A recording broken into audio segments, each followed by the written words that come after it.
the Sly Guy. Hello and welcome to the Sly Guy podcast with me, Dave Elliott. We're trying to fuck things up this week. You know, we're not going to try and be down the line, do things as you expected. Fuck it, we're mixing it up. Me and Ben are two renegade fuckers. He'll not accept that he is a fucker, but he's a fucker. We're fuckers here, and we're here to fuck things up.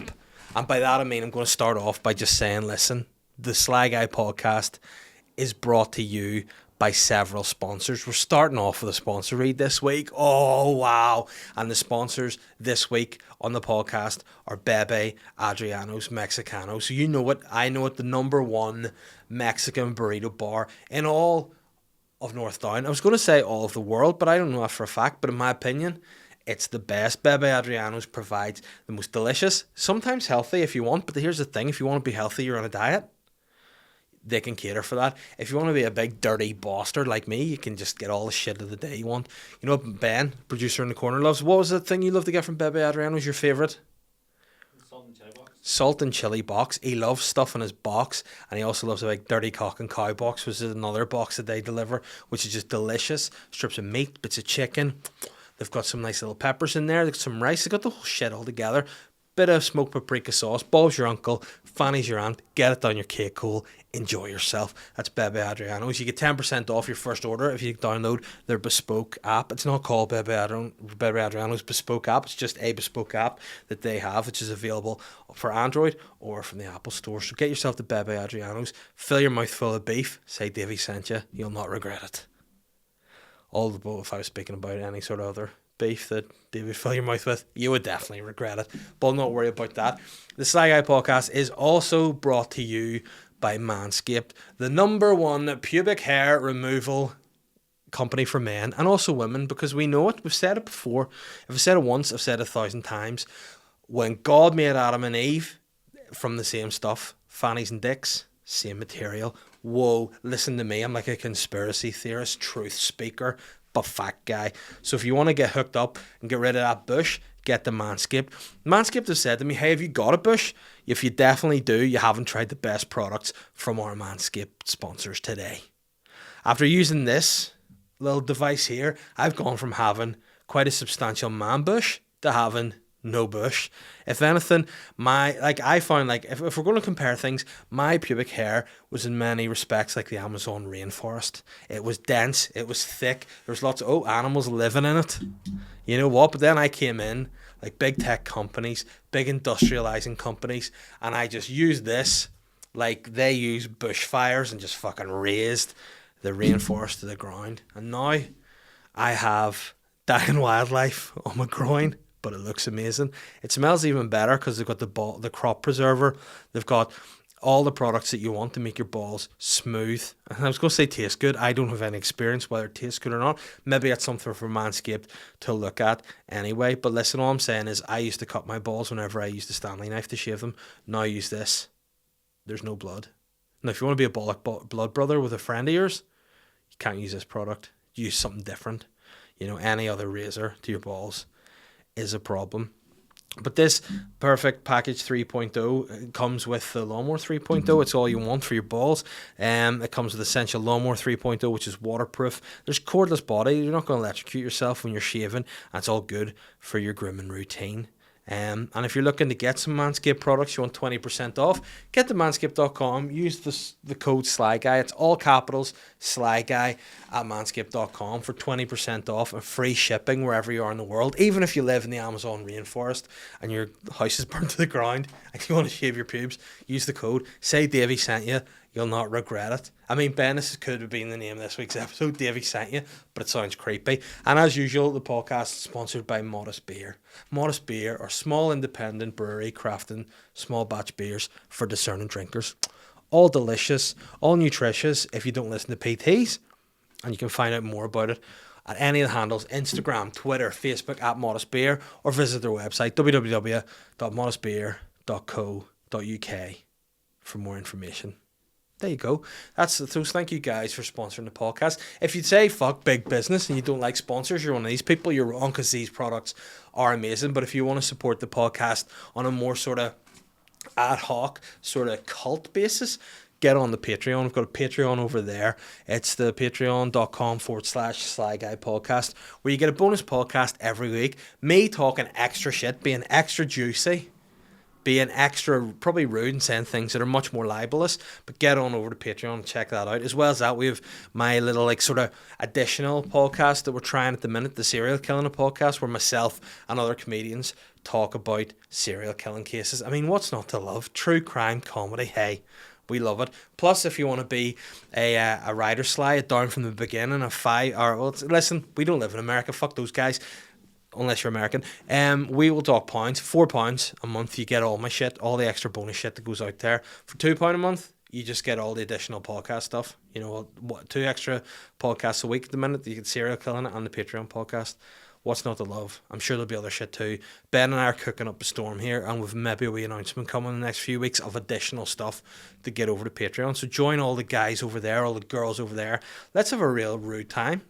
I mean, not that it's rude in any way, unless you want it to get a bit freaky, and that's available for you over there on Patreon. Whoa, what about that, guys? There's the reads all over. Let's start the podcast. What have I been up to this week? A lot of stuff, have it? No, false, fake news, being fuck all. We're still in lockdown. Open the shops. Let me out there. Like, not that I'm a retail guy, not that I'm like, open fucking River Island. Let me go in there and buy a double XL shirt, which is actually probably a medium for like women. You know, they don't have proper sizes in there. They fuck with the big guys. I don't like it, but that's why I don't really go shopping. Don't worry about that. What I do is I wake up in the morning, I close my eyes again after I open them, and I go, oh no, another fucking day. And I mean, listen, we should wake up in the morning and go, yes, praise be that we're alive. Sometimes that's hard when you've got kids. Your eyes open, you go, oh no, what the fuck am I going to do to get these two bastards tired that I can get them to sleep? And just sit with my eyes closed, not doing anything, just sitting in a chair with my eyes closed, hoping that nobody calls my name for just more than 2 minutes. That's all I ask. Just let me sit, not even watching TV, just sitting in peace in a darkened room. That's all I ask. Do you ever get that? Ben, you're a father guy as well, a dad man, a husband. Is that all you want in life? Just peace? Is that it? Yep. And just like, do you find whenever you, like myself, have 2 young children, do you find that whenever they go to sleep, like you're too tired to actually do anything you want to do yourself? Like you fantasize about they're going to go to bed, you're going to do all these productive, great things, then they go to bed, you're just like, oh, for fuck's sake, and you're done. Absolutely. And that's it. So today for me, obviously, it's been Easter. People have been off. That's great. People are like, yes, we get to go off. When you have kids, it's like, oh no, I've just more time with these guys. There's no school. There's no play groups. What can we do to entertain the wee fuckers? Because they're like full of energy. Like I think kids secretly, like Calpol has cocaine in it. All kids' food is just gear in it. They're all like, fucking, daddy, that. You just need to tire them. So today, I thought, you know what? I'm going to be a good guy. My wife has been through the mill with these kids the last while. She just is a great mum, deals with them a lot of the time to let me work, which by the way is this. You know, people are like, this is technically my job. I'm coming here talking shit, and this is technically a job. So I mean, listen, help her out, get on my Patreon, please. But I decided today, listen, I'm off, don't have anything in the diary. I'm going to entertain my own kids. I mean, my 2 kids. I'm going to take them out of the house. I'm going to do something with them. And I'm going to take them to the park. Now, what's nice about that was I went to the park with my friend Nilo. And he brought his son with him. And we thought, you know what? His son, by the way, he's 26. And my mate Nilo's 60. No, that's weird. He's my age. Kids is about 1 or 2. And we thought, right, where do you want to go to entertain the kids? You know, and he suggested going up to Stormont, which I've not been to before, because as avid listeners will know, I am the king of North Down. I don't like to leave North Down. When I do leave, I'm like, I feel like a wilt. I'm like, you know that rose from Beauty and the Beast? Every day, like, leaves fall off. It's just dying. Once the rose runs out of petals, the beast can't find love, and he's going to be stuck in the hideous beast form forever. That's like me. When I leave North Down, hairs just fall out of my head, and eventually I'll just be permanently bald. And for today, I thought, you know what? Nilo suggested, let's do it. I said, I'm all for that. So I went to Stormont and went to the play park, which is fine for a 3-year-old, which I have. But my wee baby, it's like 6 months. She could do fuck all, basically. So I thought, get her in the car. She'll go to sleep. Push her around the pram. Bish, bash, bosh. Tire out the 3-year-old. Get home. Wasn't to be. Got there. Baby was awake. She wouldn't settle in the pram. She doesn't really cry. She just screams like a pterodactyl. Now, a lot of people have theories as to what a pterodactyl sounds like. I don't know because nobody knows. Nobody knows what a pterodactyl sounds like. But to me, it sounds like, ah! And that's just what she does. Always that noise, but louder. So she was there screaming in my ears. We were at the park. Got to the gates of the park. It did look a bit like Jurassic Park. Ben, have you been to Stormont Park? Yeah. Yeah. Do you go regularly? Not regular. No, don't, because it's outside North Down. I'll have you fucking beheaded.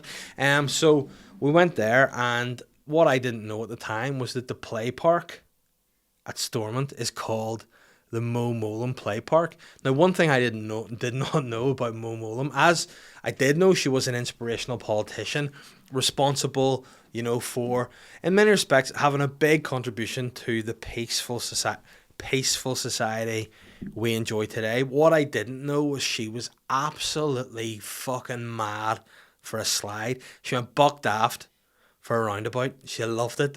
So they just made a play park, because apparently in between being stressed out, dealing with trying to negotiate the Good Friday Agreement, she just went out in the gardens of Stormont, got in a swing and chilled out. And I was gutted when I got there to see that there was actually no statues of her in the play park, like on a swing or like on a roundabout or going down a slide, because I thought that would have been pretty dope. Mo Mowlam just, at the top of, like, there's a big castle in there, like just have her at the top of the castle just waving over. I think that would have been a really nice touch. But it was a good play park, a lot of people there. I don't like people, felt a bit uncomfortable, just decided after a bit, let her run about, we'll just go into the park for a while. So left the play park, went into the grounds of Stormont, which I've not been in a lot of years, but when I was there, I was sort of at the bottom of the big, like, I guess it's a driveway up to the actual Stormont building at the top of the hill, and then you've got it's Carson, isn't it, up there, like flipping, giving it stacks, going, I don't know what he's saying, but it looks like fucking you, and then he's just there, and I thought, what a nice looking building, what a beautiful building, nice surroundings. I thought to myself, what a nice place to be filled with such wankers. You're sitting there, you're looking up going, this is a really nice building, nice surroundings, full of the biggest bunch of twats you could imagine. You look at the way things are in the country at the minute and you go, wow, this is where our leaders should be, sorting things out, but they're not. We've two parties running the country at the minute. One who doesn't even acknowledge that the country is a country. The other who's like, we are British, let us be so British. Doesn't accept British rule. You know what I mean? There's kind of an oxymoron. We will have no sea border. But then why don't you have the same rules when it comes to like gay marriage and abortion? Why don't you just accept, if it's one, it's all for one for all. The other party being like, nah, we're just governing a country you don't acknowledge exists. Yeah, they're happy to take that dough. Do you know what I mean? It's just moronic, and until we get rid of that fucking backward thinking, we're going to be fucked. And it pisses me off being there at the Mo Mowlam Play Park with my kids growing up in a society that's still as backward as it's always been. There's still parties that are being voted in based on shit that doesn't really matter in day-to-day life. Colours of flags, things that are like way down the line that shouldn't matter. Stuff like jobs, housing, communities. All this stuff actually matters to day to day. Feeding your family, looking after them. Who gives a shit really about flags and what you are, when at the end of the day people are struggling to work, people are struggling to get an education, people are struggling to feed their kids. It's bullshit. Yet you have these politicians up there taking all the money of the day, driving kids out into the streets to riot, with their rhetoric, which people don't even understand what the fuck's going on in this country. They're out throwing petrol bombs, getting themselves criminal records, being totally vilified because our leadership's a total disgrace. And that's the biggest kick in the dick when you're there and you're going, there's people out there not even knowing what they're fighting about, and then you've guys up at government. I could give names. I'll give you a clue. There's a guy who doesn't follow me on Twitter. He's blocked me. You know, he's a prime example. What's this guy all about? You know what I mean? And it just frustrates you. You know what I mean? I just think, you know, having worked within communities on both sides of the divide, all the same problems. You know, they talk about doing projects to try and engage youth, try to help out youth, try to, you know, move things forward, try to bring more income into communities, trying to support communities themselves. You have people living in atrocious conditions. You have people, you know, not having any sort of hope of getting through it. And then they're just, you know, they've nothing to lose and they're being forced to the streets to fight because our politicians are fucking idiots. Until that changes, until people get rid of the actual hate that is still at the core, the goading, this side is right, this side. Like even Jerry Kelly's tweeting about the Easter Rising whenever there's fucking riots. Like, what's he at? Chill out. You know what I mean? There's a time and a place, guys, but not a clue. So I don't know. I don't know what they're going to do. And for me, you know, how people are like, well, mister, how are you going to stop the rioting? Well, what I would say to do, I would be going into the streets with guys and I'd be like, right, what do you want? And I would know what working class loyalists want. And then I would go to some sort of funding body and I'd say, listen, I know what working class loyalists want. I need some money. And they're like, well, what are you going to spend the money for? And I'd be like, I'm going to book UB40. They're going to do a live concert. They're going to do a live concert in Newton Abbey. All the loyalists are going to put down the petrol bombs and just start jiving to UB40 because there's nothing loyalists love more than UB40. And that's my suggestion. You know, and people are like, oh, it's very one-sided. What about the nationalists? Get the same pot of money, get the Wolf Tones in the fuck, get them in, get UB40 and the Wolf Tones, do a joint concert in the middle of Belfast, city centre, invite everybody down, and let's just all be mates. You know what I mean? It's just, but Storming's too nice a place to be filled with such hate peddling bastards. And another thing too, the best comedy in the world is whenever politicians demand someone from the other side resigns, and then they just go, nah, not going to do that. Arlene, you wasted a lot of money in that hour. Resign? Nah, you're all right. Michelle, you've been preaching about coronavirus and don't be breaching lockdown restrictions, wear a mask, blah, blah, blah. And then you went to Bobby Story's funeral. Resign? She's like, nah. Or if, you know, she wants to speak the native tongue, nah-ish. But each to their own. You know, it's just fucking doing my head in. And I wish more middle of the road people who just care about their own families, their own jobs, their own lives would just fucking vote and have an alternative to those fucking idiots. Ben, by the way, is a DUP member in the corner, and he's just looking at me going, absolutely disgraceful. Absolutely bloody disgraceful. But yeah, I feel like they've mugged me off. I feel like once again, it's just been another week where I've been mugged off. I'm always getting fucking mugged off, and this is what pisses me off. I tell you what, the thing that really got to me today, now people are probably going to go that, like, you've just been talking about riots, you've just been talking about how annoyed you are at government. What could possibly annoy you as much as that? I will tell you what actually annoyed me more than that. It annoys me more than the state of the country, more than the state of a country where my children are growing up in. And it's the fact that I went to shave my face today and I had no razors left, only to discover my very last razor sitting on the side of the bath. You know why that is, Ben? Because my wife was using it to shave her legs with. Now, you might think, oh, it's okay. Razor, shave legs, it's fine. See, when I went into the bathroom top drawer in the bathroom and opened it, 3 of her women-specific leg shaving products specifically designed for the female leg to be shaved are sitting in the top drawer. Yet the one razor designed for a man's face, she decides, actually, you know, I don't want to have smooth legs like a shaven woman. I want my legs to look like Davy's mush. Not on. That was my biggest mug off. So now I'm doing this podcast looking like a scruff. To be fair, I'm wearing sports top. I look like I'm literally about to head to Newton Abbey once this is all finished. I look like as soon as this is all done, I'm gone. I'm just straight onto the streets. I'm straight to the Sandy Row and I'm wrecking the place. And I might do. See what else is happening. And maybe that'll take place. But the biggest mug off happened to me this week, once again, during Easter, at home, doing housework. Now, not like normal housework that you do day to day. At Easter, you have time off, so then you get told to do chores you don't necessarily want to do.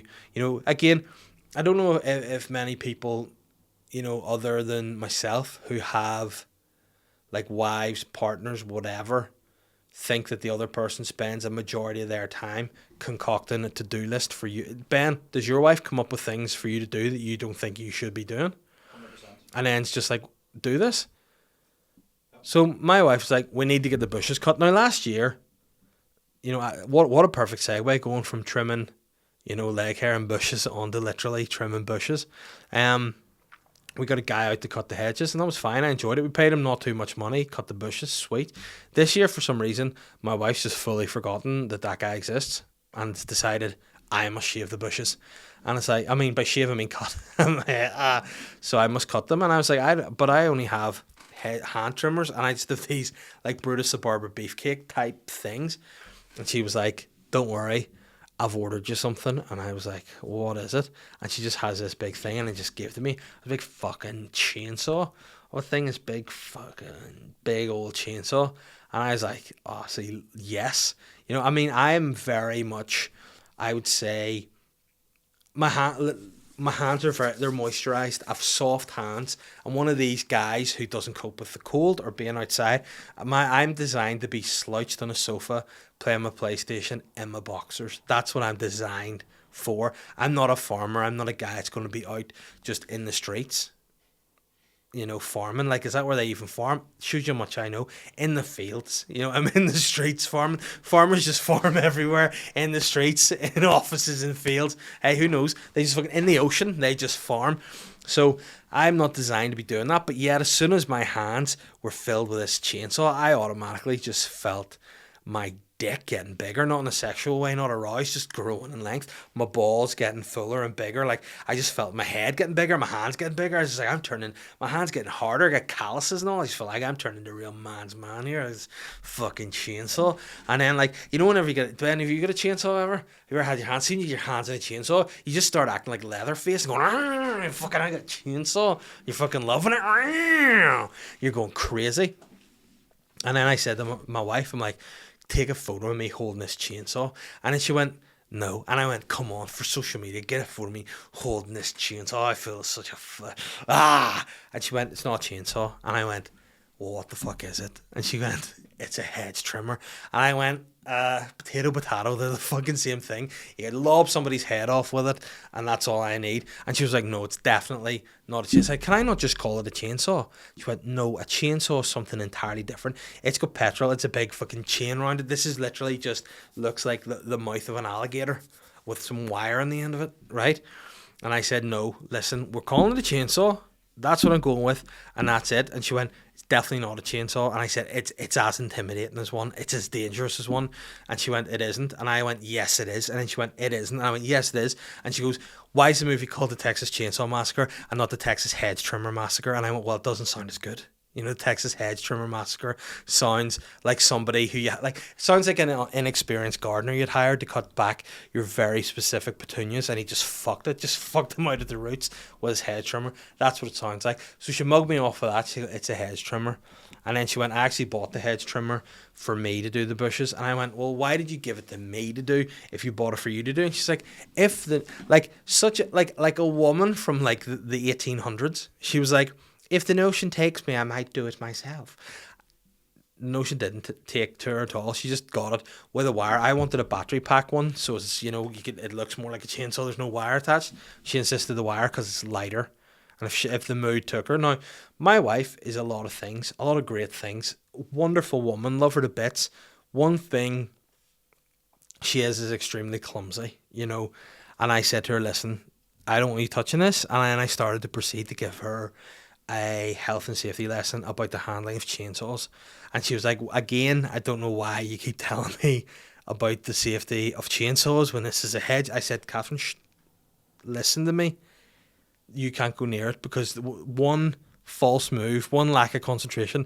Now, I say my wife would, it doesn't bode well for me in marriage, by the way, but she gets bored quite easily. So, after a while, she'll be like, this is boring. I want to go, but this is boring. So she said to me, right, you can do this, and then if I fancy if I'm going to go, I'll go. And I said, you will never touch my chainsaw. It's too dangerous. I don't want you hurting yourself. Don't want you wrecking anything.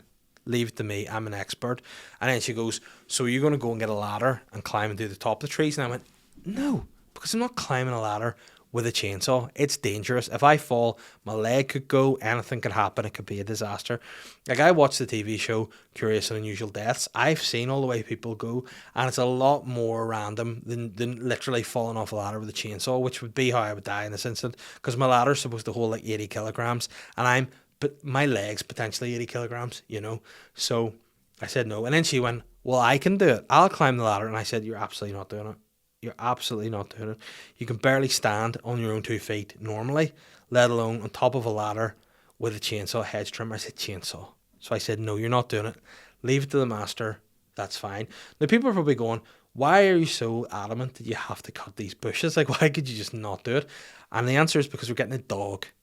Our dog perished in the middle of lockdown. Now, did he die of natural causes? Yes. If by natural causes you mean he bit our daughter, we had him executed. Yes, that's what happened to our dog. So after that's passed, we've decided we'll get another dog, you know, and then that's whatever happens. So we're getting another dog. We need to make sure it can't escape. So I cut all the bushes back in order for me and my svelte body to climb behind bushes and put like fucking mesh up to stop the dog from escaping. So that's why there's such a pressing issue, the bushes being cut. So that's fine. So on the day, my wife was doing some more very important tasks, like, you know, in the garden. As much as I cut back basically the entire garden, cut the grass, cut all the bushes back, went to dump with all the leftover leaves, you know, filled up bags of rubbish, removed all the excess wiring from the previous dog that was there, you know, filled out the holes, took them, brought them to the dump, whatever. You know, my wife did equally as much as me that day. She power hosed probably 2 meters square and painted a chair, and that's fine. But then her friend called around, so she's out the front chatting to her friend, and I'm like, listen, I just finished these bushes, sorted out. So that's grand. I'm listening to a podcast, I'm cutting the bushes, minding my own business. Then all of a sudden I take a step back with the chainsaw in my hand, and it feels like I've maybe stood on the wire of the chainsaw a bit. Now again, you're probably like, why is the chainsaw got a wire? And then it felt a wee bit like the wire had popped a little bit under my foot. What had actually happened? And I look back, I was like, this is weird. Have I tripped over this? I look back, and the wire of the chainsaw was on the ground, and then the other end of the wire was hanging off the back of the chainsaw, which we just got on that day. So what had actually happened was, in some way, I was trimming bush, and I just flipped the wire and just cut the wire clean off with the chainsaw. So brand new, 80-pound set of hedge trimmers, I just cut in half, ruined. So after me sitting there lecturing my wife at extreme length about her being clumsy, I can't trust you, I'm looking out for your health and safety, you know, really mansplaining everything to her, you know, not manscaping, mansplaining, and with hindsight, mugged myself off. So I did what any man would do. I, owned up. I said, look, I've accidentally caught the wire of the chainsaw here. It's caught. It happens to anybody, whatever. I'll take it back and deal with it. I did that. Obviously, I didn't do that. What I did was I took the chainsaw, I put it back in the box that came in, and I self-taped it up and put it in the garage in the hope that she's not ever going to find out. But then, of course, like a lady from the 1800s, she just decided she was going to have a go, found out, got rumbled, game's up. So I had to take my chainsaw to a lawnmower repair factory today in Bangor. Had to go in with my tail between my legs and say to a real man, not a man who got his hands on a chainsaw and grew all these calluses and big dicks and balls, just an actual old man who probably knocked 7 shades of shit out of me, not because he's bigger or stronger or a better fighter, just because he's a real man. I had to walk in there like a little fruity schoolboy and be like, I'm sorry, I used this wire for the first time and cut it in half. And he was like, oh, why? You fucking boys shouldn't be playing with man's tools. And I was like, what? And he goes, boys, see, we lads shouldn't fucking put their hands on big men's tools, if you know what I mean, bro. I was like, no, don't. He goes, listen, see, we fellas shouldn't touch big men's tools, alright? And I was like, I don't know what you're going. He goes, see, we boys, you shouldn't touch men's cocks, alright? And I was like, I don't know what you're talking about, Ian. He goes, nah, me neither, I lost myself, but leave your wee chainsaw with me and I'll fix the wire, alright? And then come and get it on Friday, and don't touch another man's dick. And I was like, alright, Ian, see you later. So that's where we're at with that. Mugged myself off, got on my high horse, and again, people are probably like, you shouldn't have tried to explain to your wife, blah, blah. Genuinely, I did cut the wire of the chainsaw, but she would have fallen. Guaranteed fallen, because our garden's like that, and if you put a ladder like that, my wife has no balance. She would have fallen, and she would have probably cut her leg off or something with And it is what it is. So, I mean, I do feel bad, but I would definitely not encourage anybody with no experiences of chainsaws to climb ladders with chainsaws. You're not in a circus. You don't be doing that. It's dangerous. And even if an expert like myself will cut his wire on a first go, hey, there we are. But that's it. That's what I'm all about. I'm all about learning and growing as a person. If you make mistakes, you put your hands up and you say, hey, it'll happen to the best of us. It is what it is.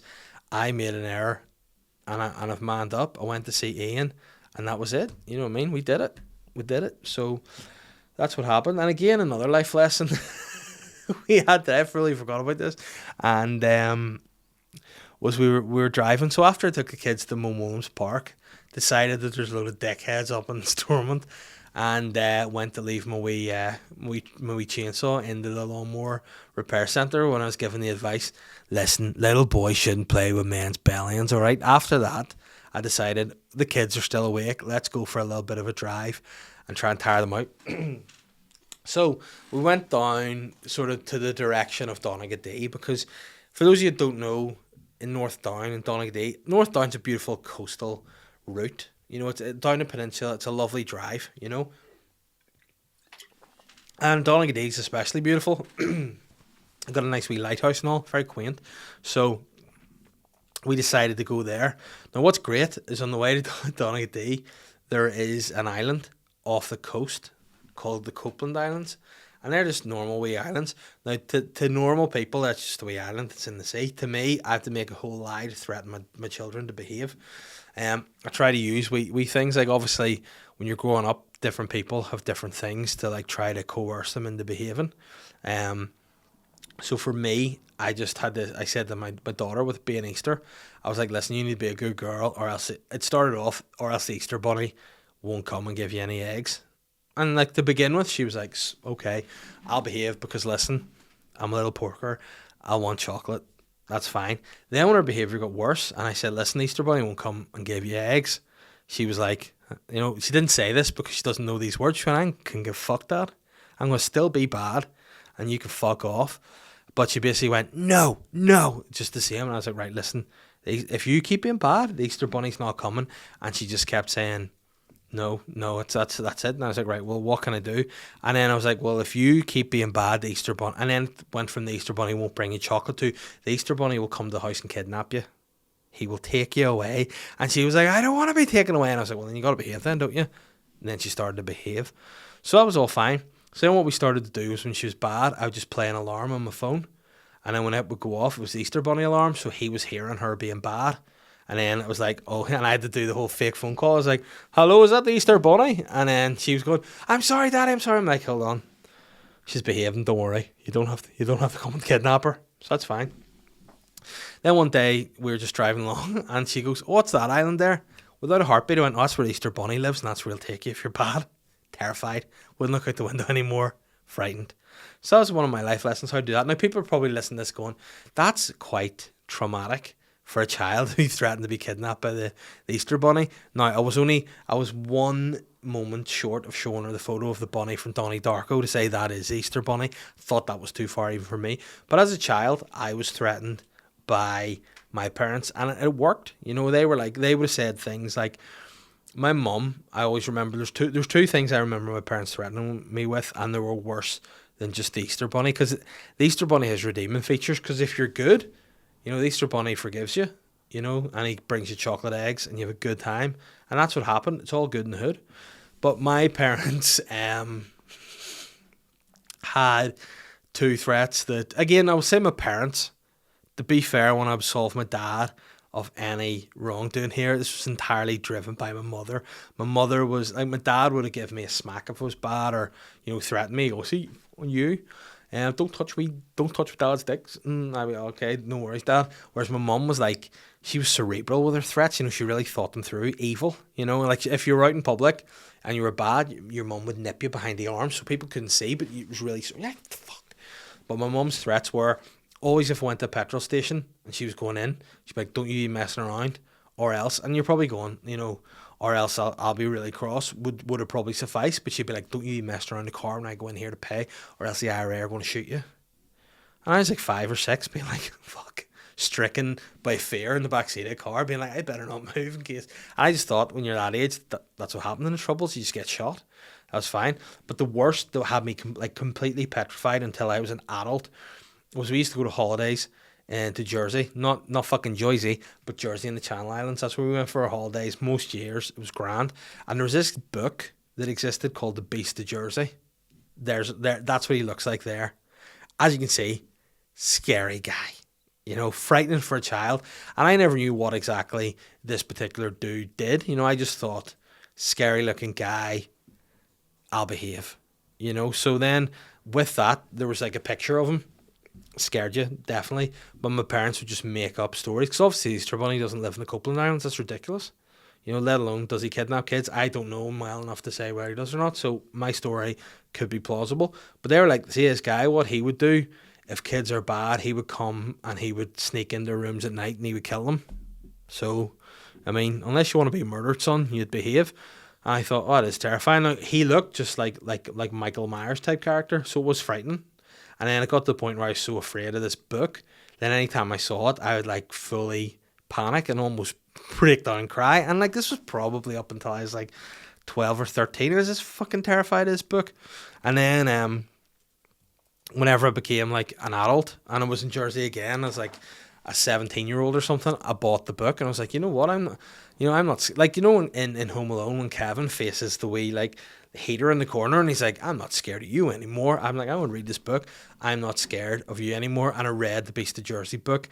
Turns out the guy was a real guy. He did break into children's rooms, except he just molested them. So basically my parents were saying, if you don't behave, there's a scary man's going to break into your room and molest you. All right? Which is a terrifying threat.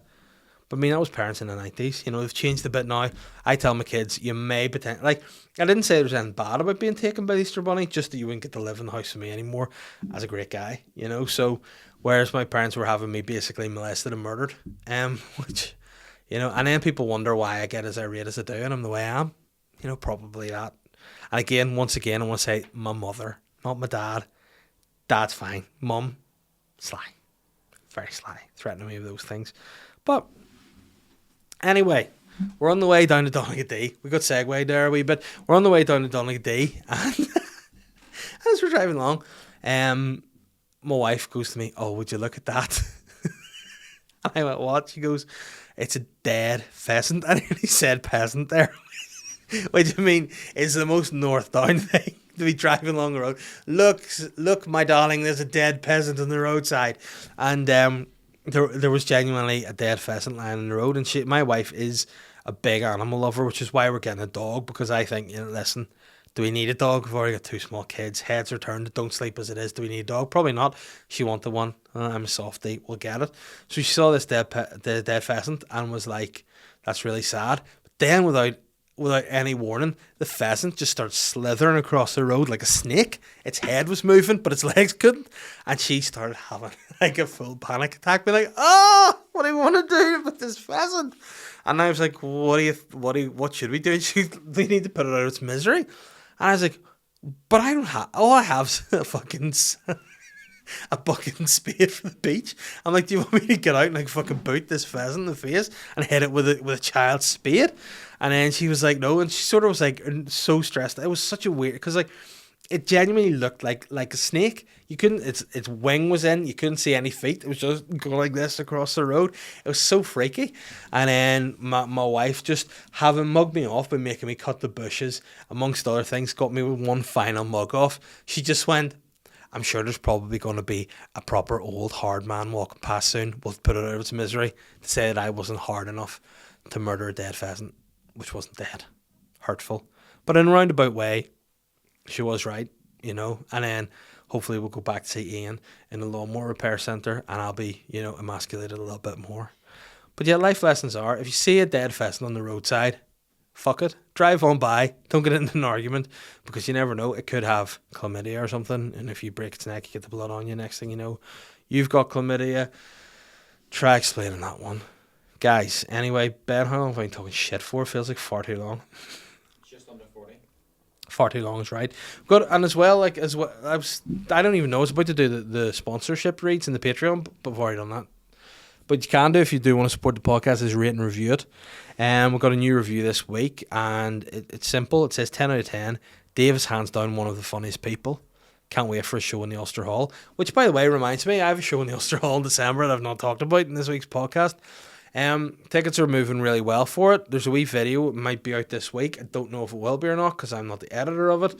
So hopefully it will be. It's going to be a nice time. Hopefully you find it funny and it encourages you to buy tickets to my show. What about that? On the 17th of December. Show's called Pillowtalks. Come together nicely. Some more life lessons there and threats. Come and check that out. And thank you for that review. Who I think it was Jordan Robinson. You know, another comedian telling me that I am one of the funniest people. I mean, that is high praise. A man who knows. Saying one of the funniest guys. You know, he's also quite funny too. You know, not as funny as the funniest guy, but I mean, is anyone? I don't know, but he's potentially up there. And I'm a fan of his. It's turned into a little bit of a sort of, you know, dick sucking thing here, and you know, it makes Ben uncomfortable when I start sucking dick on the podcast. So I'll swiftly move on. To listeners' questions this week, and then we will close it off. But seriously, if you do enjoy the podcast, you know, rate and review it. It does help. We're trying to, you know, focus a bit more. This week's been a little bit scatty because of so many. I'm just so annoyed. I feel my blood pressure's too high. I probably look Ben, I look red. It might just be your top though. That's why you're on the payroll. You say the right things, my friend. But yeah, I feel angry this week. I feel annoyed. I feel tired. That's only going to get worse when I get this dog. But what I might do, see if my dog's a good boy, I'll bring him to the studio, because my old dog, Mr. Charlie, the Chinese Shih Tzu, my wise old friend, used to just sit at my feet when I did the podcast in my house. And yeah, whenever he died, I kind of missed that about him. But you know, hopefully the new dog I'm getting is going to be a big boy. But whether or not he will suit being in here, I don't know. Ben, would you be comfortable with a big dog being in here during our recording? Absolutely. Yeah, I mean, it could be. See if he kicks off, he'll wreck this place. But hey, what an exciting episode that would be. Just a dog fucking galloping around eating everything. We're going to have to fucking try and keep my Bebe with a lawnmower 3.0 shave him. Imagine you're bringing a new dog home to your wife fully shaven. What happened? Well, I didn't know how to. It was either going to be this end with a hair or this end. By the way, I have been reading. I don't know if you've a dog, Ben, don't you? Yeah. I've heard that if dogs are attacking people, what you need. I've heard that when dogs are attacking people, what you should do is put your finger up its bum. Have you heard that? No. Right, hold on. I'm going to Google putting your finger up a dog's bum. Hold on. Angry dog finger up bum. Up bum. Okay, yeah, it is a fact. I mean, there's actually an article I'm about to read called "Will Sticking Your Finger Up a Dog's Butt Stop an Attack?" I don't know what this is. This may just be like a blog, but it's enjoyable. It's only the end of June and already I've had 3 run-ins with large dogs on the loose in my neighbourhood. Last night, a black Great Dane ran out barking at my daughter while we were riding our bikes. My wife and I both yelled loudly, and that was enough to get this dog to back down. Turns out yelling's the wrong thing to do, okay? Putting aside the fact that dog owners should be responsible and not allow dogs to roam the streets in residential neighbourhoods, got me wondering what I could do if a dog ever did attack. Now, what I like about this is the guy's first thought is, oh, finger its asshole. Now, why that's great is because I think this guy's being like, listen, I don't have any, like myself, single word sign, I have no facts, whether this works or not. But I reckon if you fucking thrust a digit up a dog's pooper, it's not going to like it. So here's some of the things that... This is what this guy found out if a dog ever did attack. Some of the things he found out while Googling the topic, right?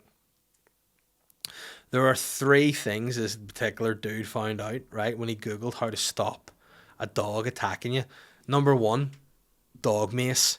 So according to this website, the spray will not only stop most attacks, but it'll also mark the dog with a UV dye so the dog can be identified later if needed, which is pretty dope. You know, making, you know, you're touting on dogs, you spray paint them and then you can see them with UV lights.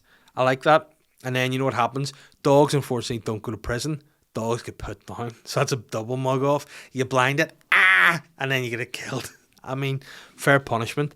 Second ways, says you should avoid acting aggressive or stressed or yell at the dog. You should stay. Now, this is definitely going 0 to 100. If one of the advices is stay calm, don't make eye contact with the dog. Just that tells the dog that you're not threatening to them and you just want the space that you're in. And if you're attacked, resist the urge to pull away. If the dog is latched on, try lifting the dog's legs off the ground. So how does it go from just being like, listen, you're seeing an angry dog being like, listen, I mean no harm. How do you go from that to just fucking shoving your finger up its hole? Like, that's definitely a flip. Now, I love how Americans write this. Number 3 advice, sticking your finger up its butt. Some say this will cause a dog to let go. While this option is certainly not pretty, I suppose I can see how it might surprise the dog and make it let go.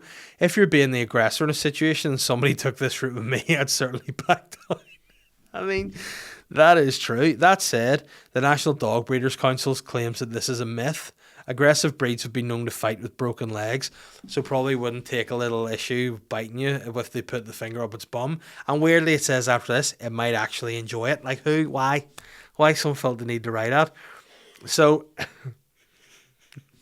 how it ends is, so what would happen would be you put your finger up its butt, then it says, so you're still bitten, you're bleeding, you look ridiculous, and your hand smells like shit. Oh, Jesus. And what I'm saying is I'm going to be a responsible dog owner, but hey, see if this motherfucker ever comes at me.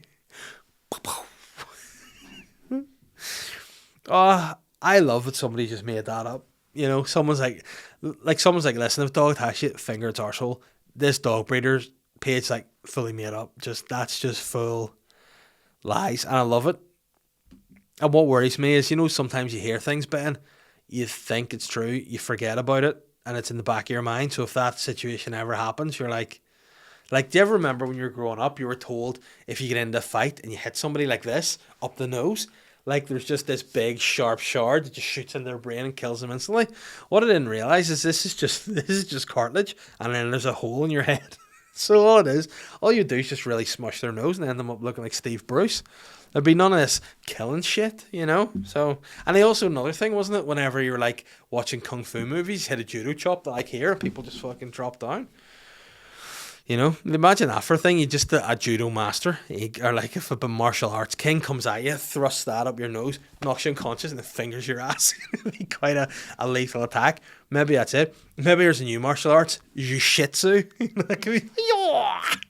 I don't even know if that's the noise I make. That could be entirely offensive. But hey, how do we even get onto that? Anyhow, listeners' questions. Naomi has said, in the words of Meatloaf, I'd do anything for love, but I won't do that. And then, believe it or not, sent me a story about fingering dogs. No, she actually sent me a different story, which knowing Naomi is going to be perverse. Let's see. Oh, yes. Fetishist. Cheers, no gnomes for that one. How am I? Fetishist. Husband, made wife. For fuck's sake. Fetishist husband made wife pretend to be amputee for sex, and now wants to chop his healthy limb off. Wow. I mean, what I like about this is there's actually no story. It's just a headline. I mean, please let me see. Fetishist husband made wife potential. The woman says her husband made her cover the bottom of her leg with a towel during sex and now wants to amputate one of his own limbs. I mean, as a married man, my fetish is just, for my wife to maybe just touch me.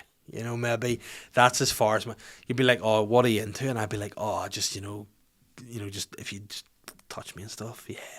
But then obviously too, we're terrified to do anything in case we have another child. Yeah, it's all done. But Ben, I mean, can you try and get that story up for me? Because I'd like to get into that, but I feel like I don't. Oh, it's working. Fuck's sake. I didn't think it would because Metro's a weird website. But here, hold on. A husband made his wife pretend to be an amputee. now wants to cut off one of his healthy limbs to satisfy his growing fetish. The man's unnamed wife wrote to Abigail Van Buren in the Agony Aunt column after her husband asked her to cover up part of her leg with a towel during sex to make it look like an amputee. She said that her marriage of 6 years was mostly blissful, and she had initially tried to maintain an open mind about her husband's fetish until recently. The United States-based woman wrote, 3 months ago he asked if we could do some role playing where we hid my leg under a towel to give the appearance of having a below the knee amputation, which he says is his favourite. Wow. I didn't like it, but I went ahead with it. But now things are getting too much for me. He recently told me that not only does he find amputees attractive, but he wants to be one. Van Buren's daughter, Janine Phillips, who now writes for the column on behalf of her late mother, answered the concerned woman by explaining her husband's desire to remove one of his own limbs is known as integrity identity disorder. She commented that the woman should do further research on the desire, but also sounded a note of caution for the marriage. She wrote, "You should also consult a licensed psychotherapist to get help to decide whether this fetish is something that you're prepared to live with or it's time to end your marriage." I mean, imagine the divorce. You know why people, if they divorce, they say irreconcilable differences? Imagine if you're like, well, what exactly were the irreconcilable differences? And you'd be like, well, he wants to cut his own leg off. You'd be like, that's a problem. A sexual interest in amputees is known as actromophilia, while the sexual desire to become an amputee. How is that a sexual desire? Like, who would get a root by chopping it? I don't know. The condition, as mentioned by Phillips in her reply, occurs when a person wants to remove one of their own limbs or paralyze themselves, although not necessarily out of sexual desire. The disorder is rare and has been triggered ongoing debates among medical ethics experts about whether anyone is ever entitled to ask for amputation of one of their own healthy limbs. Well, there you have it. I actually have a friend who often jokes about wanting to cut his own penis off. Could potentially be true. You know what? Back to Naomi's actual quote, in the words of Meatloaf, I'd do anything for love, but I won't do that. Yeah, I mean, if that was what Meatloaf was singing about, that's what the actual the reveal of the story is. It was Meatloaf who's actually doing that. And I will do.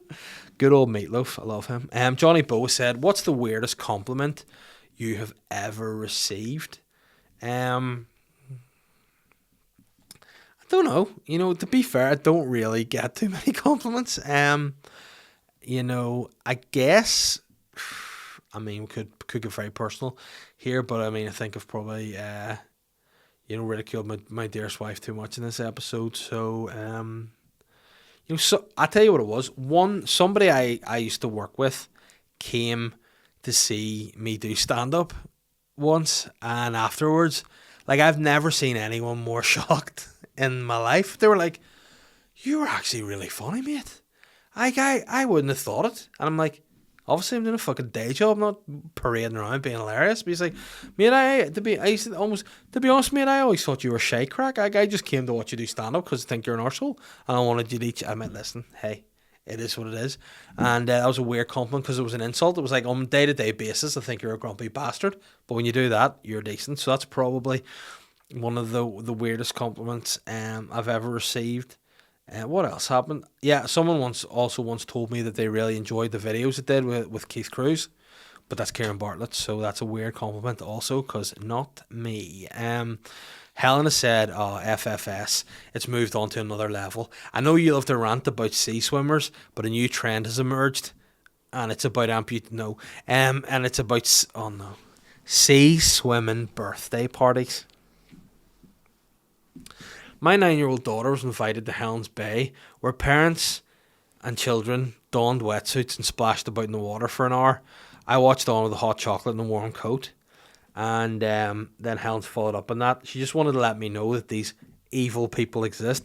Now, last week we spoke about the evil of Lil Nas X riding the devil. Now, at that point, I had only seen the video of him with the devil. Since then, I've watched the whole video, and it's ridiculous. So for people being offended about that, grow up. Also, Lil Nas X, or as I like to call him, Lil Nas Kiss, he's actually number one in the charts. So he's selling shoes with human blood in them, and he's just cashing checks, baby, and all from fucking the devil. So there we have it. Respect Lil Nas X.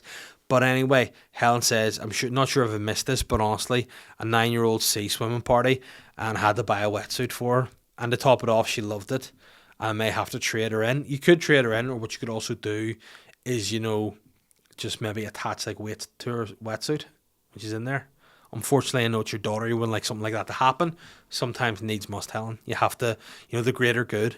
If you have to if your daughter's a sea swimmer, you got to take, like if my daughter became a sea swimmer, Borstal, that's where she would end up. And whether she'd be a teenager or an adult, I'd still send her to a Borstal. You're going to Borstal. Definitely get rid of her. Andy Lee said, question for the podcast. Oh, how appropriate. Other than sea swimming, what's your least favourite lockdown trend? Also, what's been your favourite? My favourite lockdown trend has been not seeing people. And my least favourite lockdown trend, bar sea swimming, has been, probably banana bread. Because, it's stinking. Like, just go and fucking make muffins and shit. Go make nice stuff. Make tray bakes. Make brownies. Banana bread. Why the fuck? Stupid bastards. Phil has said, did you enjoy yourself in Newton Abbey this weekend? So original. Hilarious. Yeah, I did. I did. It's good fun. Gaz said, how would you stop the riots in Belfast? Hey, covered that earlier. Get UB40. Do a live concert. Just get them down to, I don't know, just outside Victoria Square. Just... what you do, get big speakers going to the riot centre, like the Pied Piper of Hamelin. Get a guy and just call him the Pied Piper of Crumlin. Get him up there and just start playing on his wee flute.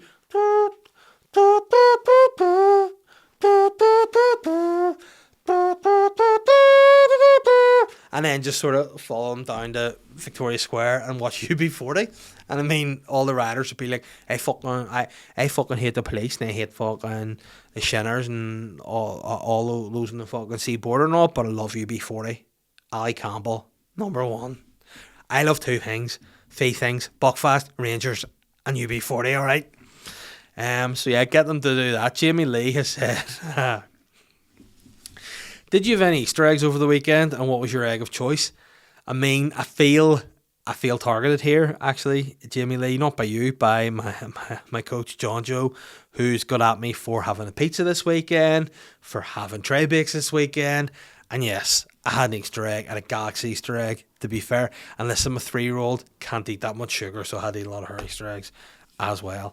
And also, Jamie Lee continues, I got 2 goldfish today and just realised I've unintentionally named one after you. Dave, meet Dave, the one on the right. He loves swimming, but not in the sea, you'll be glad to know. And the other one's called Lillian. So there you go, Dave and Lillian. Nice. And what I want to say, Dave and Lillian look very much like my fish, Simon and Gaston. So respect. Chris has said, what is your secret for those glorious traps? A bright rose and those things. Ugh. Johnny Maxwell said, what are your thoughts on Chris D'Elia making his comeback? It's been hard, to listen to. I tried to listen to one of his podcasts, see what he'd say, but he just sounds like the world's most miserable guy. That's not a fun listen. Obviously, if he is a full-on sex pervert criminal, go through the courts and go to prison. But, if he hasn't broken any laws and he's just a creep, he should be allowed to, try to work. Because, what baffles me is there's obviously we live in a country whereby, people in power have murdered people, and that's grand. We're just sweet with it, OJ Simpson's working for betting companies. Hi, Twitter world, it's me, OJ, your boy. Calling yourself your boy when you've murdered people is crude. It's your boy, OJ Simpson. You're not my boy.